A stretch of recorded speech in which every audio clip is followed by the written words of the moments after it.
Eh bien bonjour à tous, c'est Flo et aujourd'hui un avis comics sur le Ultimate Spider-Man de la nouvelle ère Ultimate. Donc voilà, de Jonathan Hickman et au dessin Kikito et Messina. Donc c'est le format Deluxe, ça fait maintenant une bonne année, voire deux je dirais que c'est sorti, que ce soit VF ou VO je crois.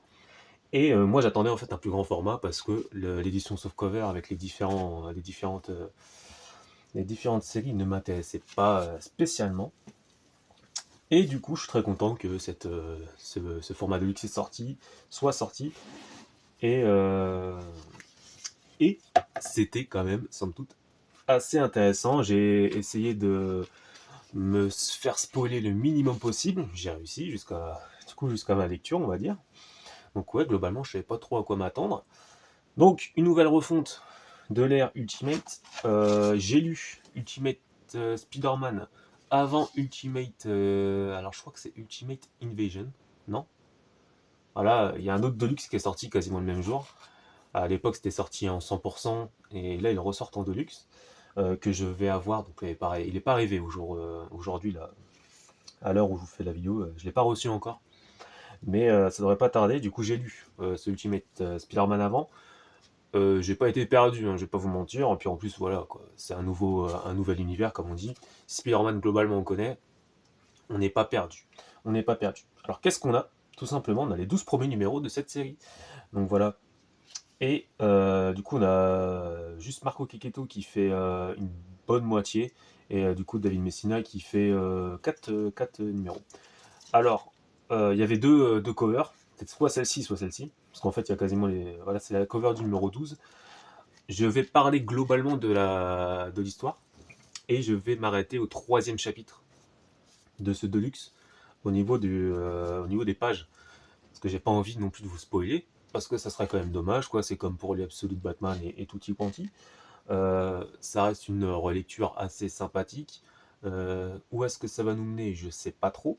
Mais j'ai pris plaisir à le lire. Ça se lit assez rapidement parce que c'est très, c'est, je sais pas comment dire, tout se suit, ça coule. C'est une lecture qui est super plaisante, j'ai trouvé. Donc, on va retrouver un Peter Parker. Du coup, comme vous avez pu au moins l'entendre et le savoir, qui est papa de deux enfants, il est, voilà quoi. Alors, je sais pas quel âge il a exactement, plus de la trentaine, je dirais. Et il est marié, du coup, il est marié avec Mary Jane. Donc, voilà. Il travaille du coup au Daily Bugle. Euh, et puis, il va y avoir quelques différences en fait entre la version de Spider-Man qu'on connaît, de la version 616, et cette version. Donc là, JJJ, il est là, et il y a un autre personnage qui est là et qui normalement n'est pas là. Comme je vous dis, moi je vais arrêter les spoilers entre guillemets au chapitre 3. Donc c'est Ben Parker. Donc voilà, Ben Parker est toujours là. Et il y a eu en fait une histoire par rapport aussi à sa tante May. Je vous laisse la découvrir. Voilà, je tourne les pages, mais vous n'allez pas vous savoir globalement ce qui va se passer en fait. Et ah bah si, parce que je suis trop con parce que il va avoir ses pouvoirs d'une certaine façon. Donc, je vais rester vague dessus, mais vous allez peut-être le voir quelques cases. Donc voilà, vous êtes prévenus. Donc là, à un moment donné, vous allez avoir son oncle et du coup JJJ qui vont se barrer en fait, se barrer du Daily Beagle parce qu'en fait, il y a du coup le Caïd qui est un petit peu le méchant principal, au moins de cette première partie, qui est actionnaire. On va avoir un autre personnage qu'on connaît bien, c'est le Bouffon Vert. Je le trouvais assez sympathique son armure. Pourquoi une armure bah, vous allez voir aussi au fur et à mesure de votre lecture du pourquoi, du comment une armure. Et vous avez aussi, bon, du coup, parce que là, vous avez Ben Parker et J. Jonah Jameson qui vont vouloir ouvrir leur propre journal. Et ils vont essayer de prendre Peter Parker comme photographe. Puis bon, bah voilà, entre les questions sur au niveau salaire, sécurité, voilà, tout se passe, au niveau des enfants aussi. Donc voilà.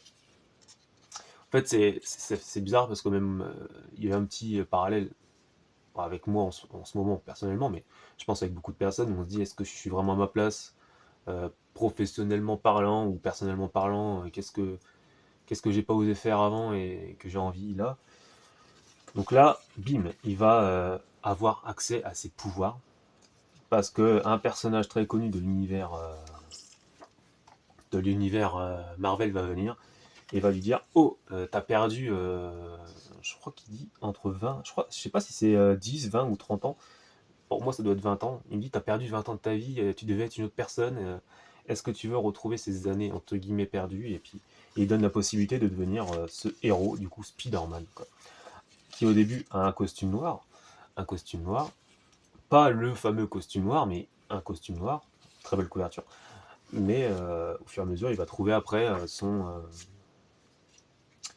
vrai costume comme on peut voir sur la cover. Bon, au début c'est compliqué, bien sûr, et après il va se lier avec un personnage. Je sais pas si on va le voir. Je crois que ça se fait à la fin du 2, début du 3. Donc là on a un méchant qu'on connaît bien, moi j'aime bien le Shocker en plus, donc là on a le Shocker. Donc c'est pareil, même les méchants apparemment ils ont eu une sorte de notification dans leur vie en disant hé, t'as pas eu ta vie que tu devais avoir, tu veux pas la tenter. Donc voilà, bon, il se fait cramer par sa fille assez rapidement. Donc là, peut-être que je vais m'arrêter aux 2 premiers chapitres quand même, parce que j'ai peur de vous spoiler les trucs. Donc il va se faire cramer par sa fille. Et en fait, c'est pour ça, il y a un lien avec sa fille par rapport à son costume du coup rouge et bleu. On va dire un petit peu, entre guillemets, c'est un petit peu grâce à elle qui va changer son design. Donc voilà. Donc il va en fait devenir genre le protecteur du quartier tout simplement. Et vous avez ce fameux bouffon vert qui va surveiller au loin. Ouais, je m'arrête là en fait. Je me suis dit je vais arrêter au 3e chapitre, mais non, je vais m'arrêter là. Donc la couverture, Spider-Man avec son El Famoso costume rouge et bleu. Bullseye, on a l'impression que c'est un Bullseye version Ultimate. Oui, c'est lui, mais avec une écriture différente. Et du coup, le bouffon vert. Donc voilà, son planeur. Donc après, on a un arc un petit peu, sans spoiler, on a le Caïd qui veut un petit peu prendre la mainmise sur la ville. Donc on a cet arc-là avec bien sûr le journal de Ben Parker et de J. Jonas Jameson, et on va avoir aussi la vie de Mary Jane, l'arrivée d'autres personnages, un groupe de méchants qui pourrait s'apparenter au Sinister Six, on va dire, de l'univers Ultimate, enfin de cet univers-là. Donc voilà quoi.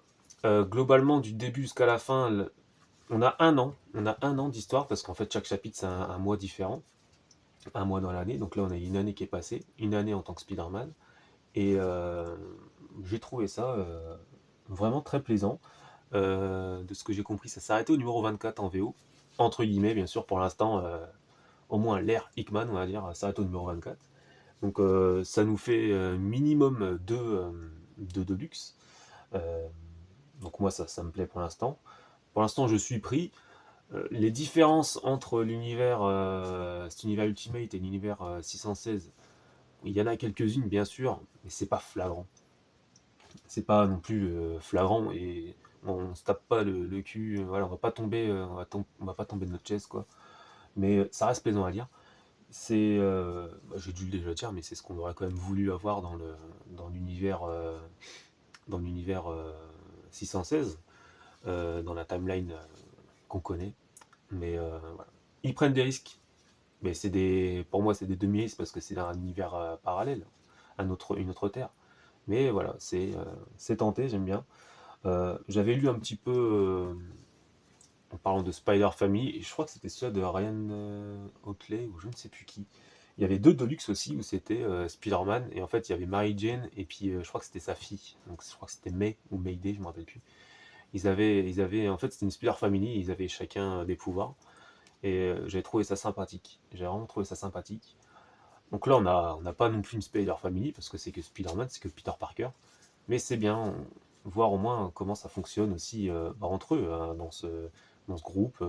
Est-ce qu'il va le dire à tous les membres de sa famille, ou là on l'a vu à partir du chapitre 2, c'est sa fille s'est fait cramer par sa fille bêtement. Comment ça va se passer par la suite? Bon. Je trouve ça très sympathique. Franchement, pour moi c'est un oui.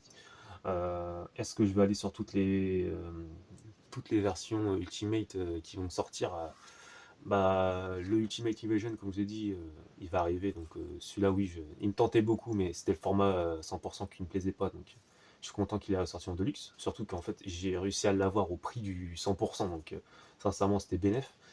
Le Ultimate Black Panther, malheureusement, moi, il m'intéresse pas trop. Voilà, même si j'ai entendu qu'il y avait Moon Knight à l'intérieur, mais non, Moon Knight, là, ça m'a un peu perdu ces derniers temps, donc non, ça sera sans moi. Le Ultimate X-Men, c'est entre parenthèses, sincèrement, apparemment, ça sera le mouton noir, on va dire, de cette gamme. Moi, j'attends de voir, comme je dis, hein, moi, j'attends de voir. Et s'ils sortent, par contre, les Ultimates, les Ultimates, je pense que ça devrait sortir, mais s'ils sortent les Ultimates, ça c'est sûr, je la prendrai parce qu'apparemment, elle a très bonne presse. Donc pourquoi pas. Donc voilà, globalement, c'était un avis comics sur Spider-Man. Bon, je pense qu'on va un petit peu tous avoir le même retour, ce qui est quoi, voilà, sympathique. Pour moi, c'est sympathique, j'aime bien le lire.